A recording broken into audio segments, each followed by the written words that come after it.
All right, excited to talk to Dallas Cowboys all-everything running back Ezekiel Elliott, who is coming here in partnership with the DraftKings Reignmakers project, which we're excited to talk to you about. Obviously, something we know a ton about here. But first and foremost, man, 2 weeks into the season, how are you feeling right now personally? I feel good. I feel like, we're kind of, starting to. I think last game we had some good momentum in the run game, and I think we've been running it pretty well. And so, I think I think that run game is going to be coming together pretty good pretty soon. Well, I mean, for you starting off this season, I feel like there's already been a lot of attention on you just for the helmet alone. Like, what's it like having the most talked about helmet in pro football right now? I think a lot of memes, a lot of stuff people are saying is hilarious. It definitely looks like a motorcycle helmet. I like the Power Ranger memes. I love the Power Ranger memes. I love Power Rangers growing up. So I always wanted to be a Power Ranger. Now I'm a Power Ranger. So the helmet actually is super comfortable. It's way lighter than the helmet I've been wearing. So I love it. So it's actually functional. It doesn't just make you look like a superhero that we all grew up wanting to be like. Yeah, no, it's functional. That's awesome, man. No, it's been cool to see. I saw Halo helmet and I saw Power Rangers helmet, but I think I saw Eddie you as a Power Ranger, so that one definitely checks out. But you said got some momentum going this past week for you guys. Being the Dallas Cowboys, you're always going to be the most talked about team in football. But week one goes about as bad as possible, not only with the loss, but losing your starting quarterback, Dak Prescott, to injury. What was the conversation like coming off that game for you guys in the locker room? Are you used to this kind of adversity, or was there still, for you and some of the other leaders on the team, kind of a moment where you had to get everyone together and calm this thing down? I think we're used to this adversity, and then also, what you got to understand is, when you play for the Cowboys, you could be 8-2, and then you'll lose the game, and the world's gonna panic over the Cowboys. You know what I mean? So, you got the week one overreactions, and we didn't play very well, in that first game, and we lost our quarterback, we lost our guard, Connor McGovern. There were some questions going into that second game, but I think it kind of shows the type of locker room we have. I think it shows the type of guys we have to just be faced with that adversity and prevailing. And Dak Prescott, who you mentioned, unfortunately, we've seen him have to deal with injury time and a couple of times before this. I know he's a guy you're super close with. How's he doing? Like when you see that happen for him, for a guy that you know as well on and off the field as you do, what was your first thought and what did you see from him in this?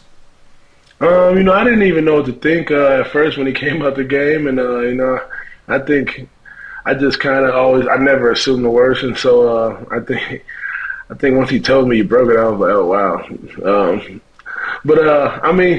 He's doing good. I know everyone knows the type of player he is, the type of pro he is. So he's gonna be doing anything and everything he can. Get back as fast as he can. As safely as he can. But I think he's been in good spirits, and he's been around the facility, been around the locker room, just doing what he can to help prepare us for this next game. Well, how's the locker room reacting to it? Obviously, it's probably better to see him out there and moving around, but losing a guy like Dak Prescott, a guy that everyone looks up to as a leader, how's everyone kind of coming together and getting behind Cooper Rush right now?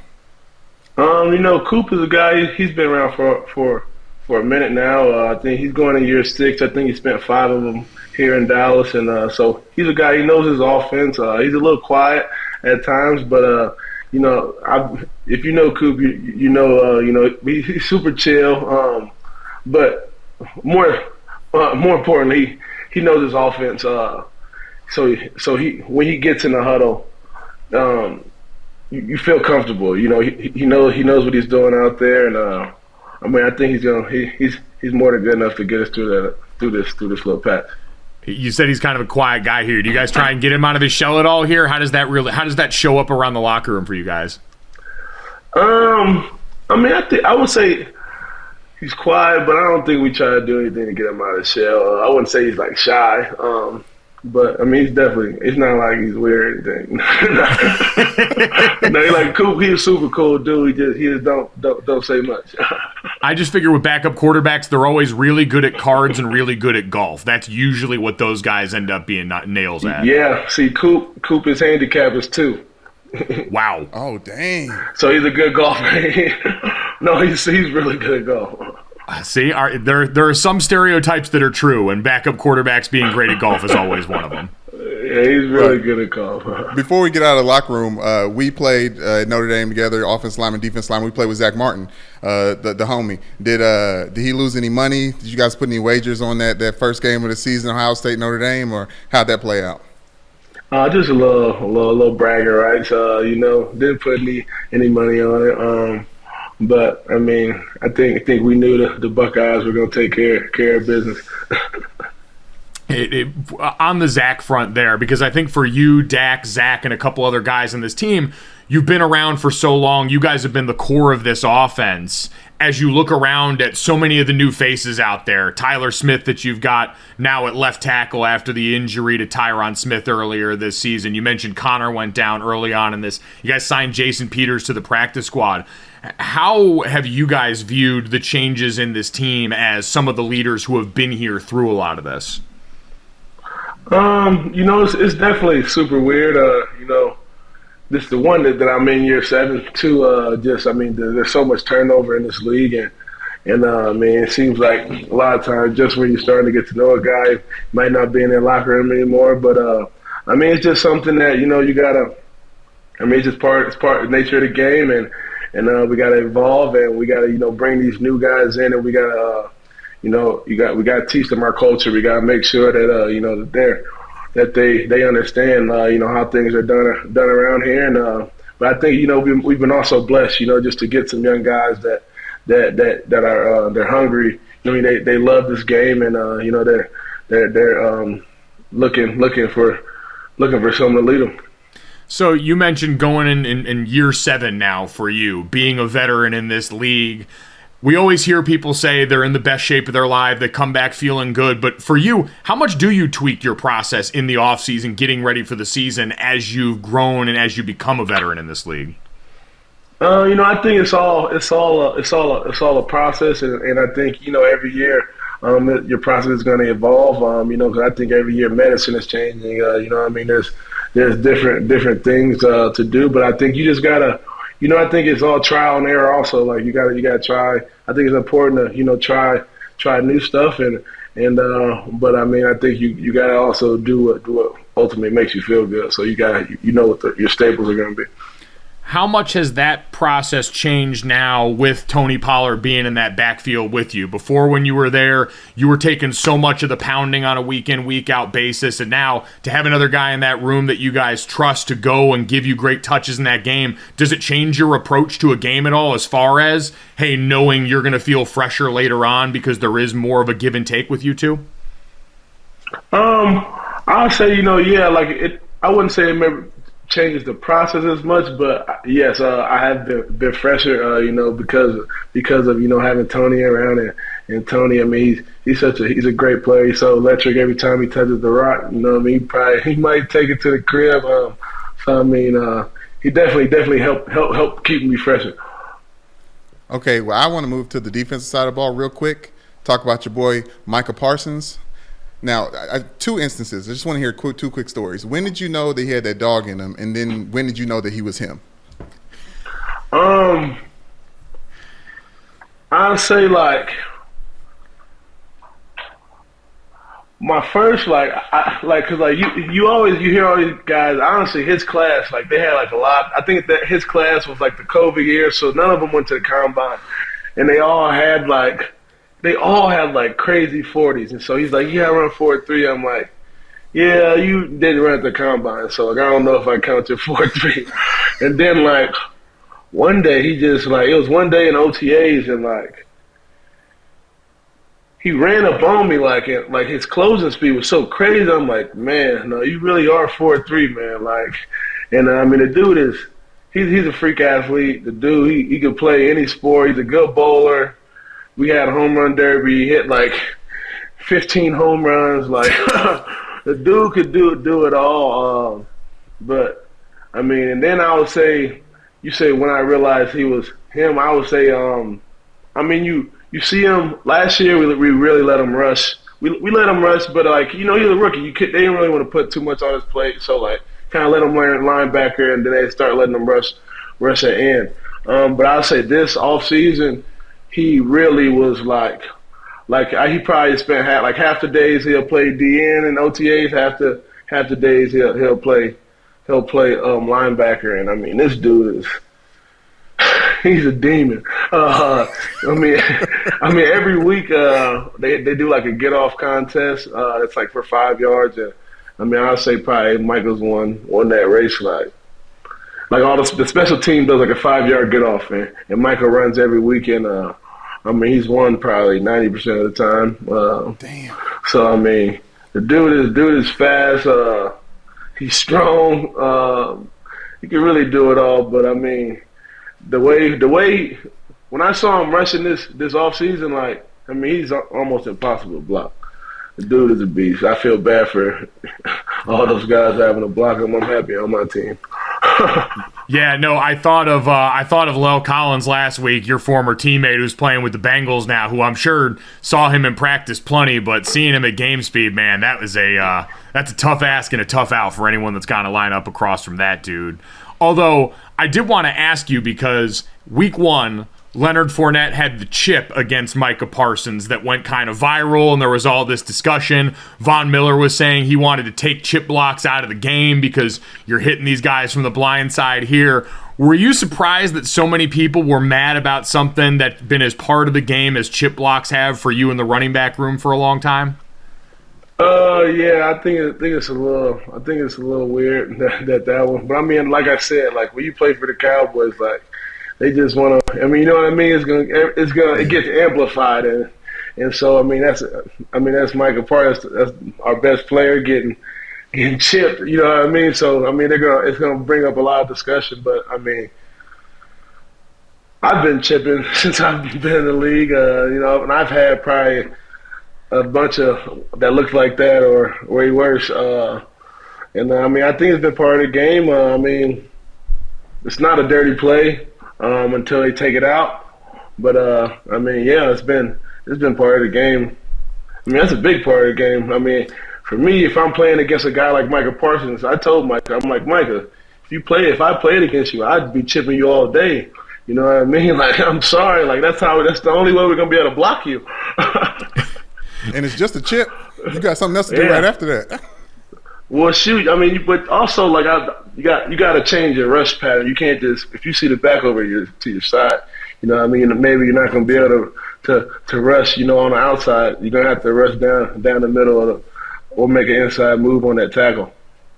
So that's a conversation that you've had with Micah talking about that stuff here. How much time do you spend with some of the younger guys like that? Like Tyler Smith, a rookie on your guys' offensive line who worked at guard all camp and now is working at tackle. How much do you spend talking to him about, hey, this is what I'm seeing from my angle back here and this is kind of how it affects you?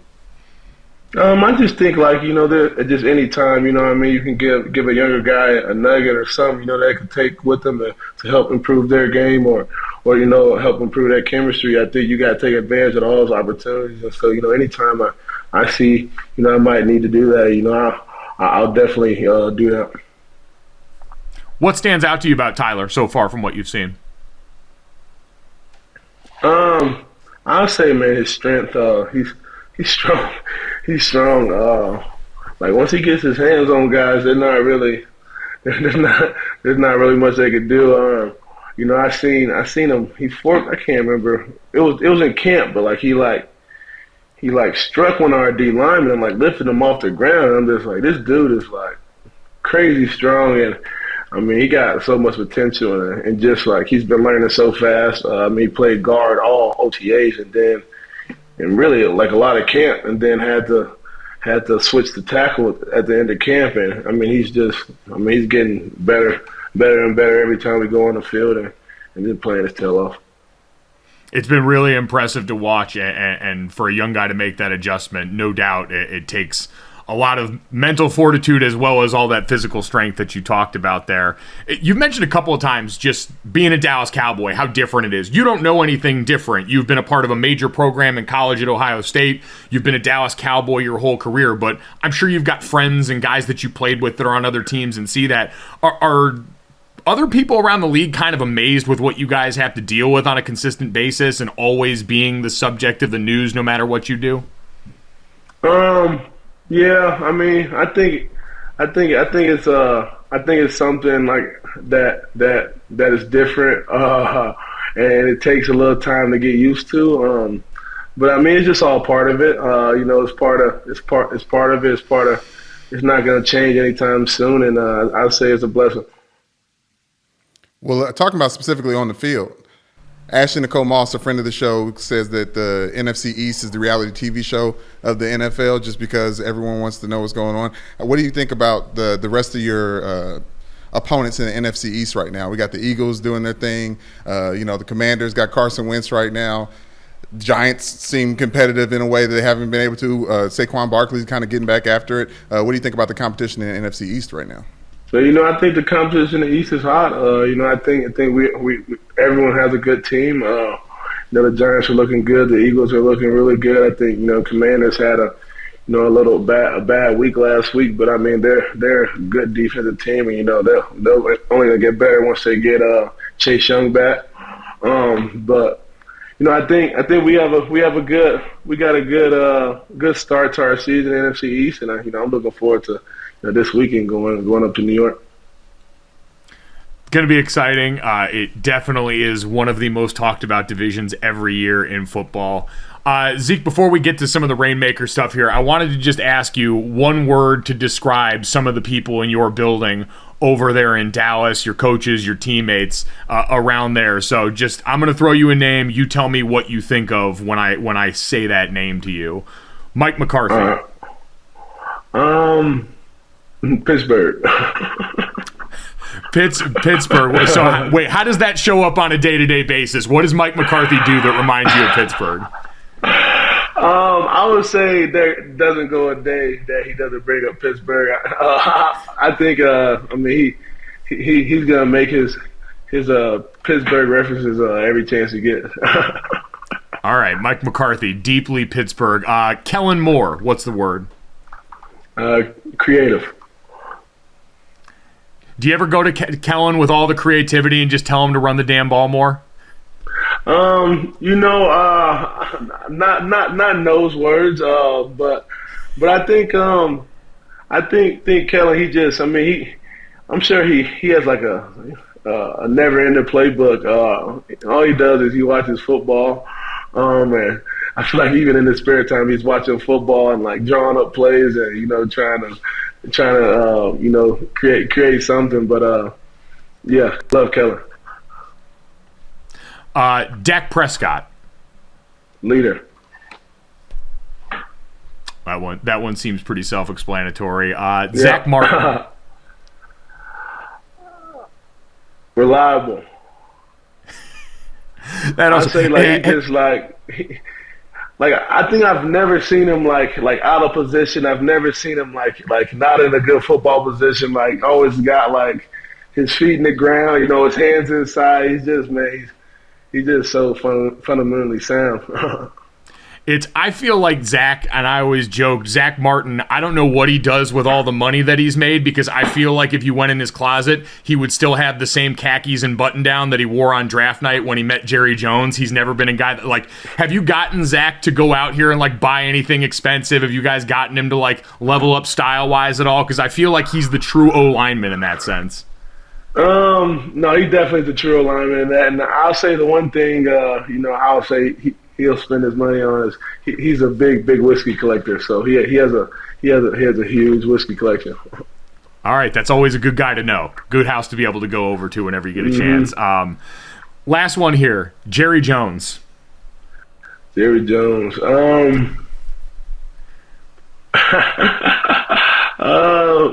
Shoot, the boss. Is it that seems like such a different ownership situation, and obviously he wears a lot of hats in that building, but we always, I think, view Jerry Jones from the outside as one, the face of the Cowboys in so many ways. For you on the inside, is there something that you guys see that we don't, that you want people to know about Jerry Jones or who he's been to your organization? I think people already know that he's just a player's owner. I think if there's anything that we ever needed, we could go to Jerry, and he's going to do his best to help us better our situation and put us in the best situation. And I think he cares a lot about his players, and that's really appreciated. I mean, he did also, I think, go on radio and say he wanted you to get more touches the other day. So I feel like that's also a guy you definitely want in your corner with that. No, definitely. All right, Zeke, we know you're here as a part of the DraftKings Reignmakers NFT football franchise. It's new this upcoming season. Fans can check out you, Lamar Jackson, Stephon Diggs, and Kevin Hart all in a great commercial together that you guys shot. It's 22 weeks of this season, including the playoffs. There's going to be a bunch of different prizes that people who are a part of Reignmakers have access to, over $1 million in cash and other prizes every week, where people are collecting NFTs of you and fellow players that they can use in their lineup. So first off, what did it mean for you to kind of team up with the Reignmakers promotion and have the NFLPA be a part of this? It was super fun. I'll say the commercial shoot I had a great time. I had a good time with Diggs and Lamar. And it was definitely fun doing the shoot. But I think it's super cool what DraftKings got going on with the new Reignmakers NFTs, and I think it's a cool. I think it's changing the game for sure. It definitely is, and I said it's kind of like trading cards. You get to open up a pack. It's like when a lot of us were kids, and that was so popular. So when someone opens up a Reignmakers pack and they get a Zeke Elliott card inside there, they get a Zeke Elliott NFT, and you're on their team, what kind of player are they getting? What can they expect from you for the rest of this season? Shoot, man, you're getting one of the best running backs in the league. I think we're starting to get our run game starting to pick up. So I think we're going to be, running the ball, a good amount, and I'm going to be available. I've only missed one game from injury my whole career. So I'm going to be available. There we go. Reliable, productive, and a part of a Cowboys team that's going to try and keep that positive momentum going after a win over the Bengals in week 2. Zeke, we appreciate all the time, man. Best of luck. Stay healthy, and hope everything keeps going well for you guys in Dallas. Appreciate you. Thank you.